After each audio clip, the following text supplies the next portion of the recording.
महाप्रभु धवलेश्वराय नमो नमः। कलानंदीर धड़ा होइथिबा बाबा धवलेश्वराय नमो नमः।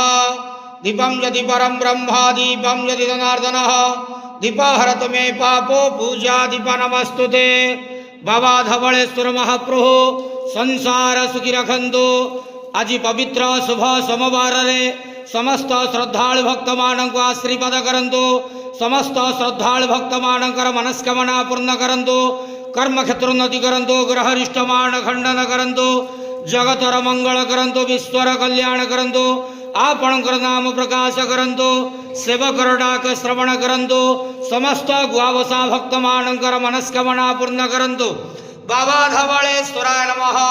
संसार सुखी रखंतलंदे गवार हरि बोलो। आज शुभ सोमवार रे समस्त श्रद्धालु भक्त मानक आशीर्वाद करंतलंदे गवार हरि।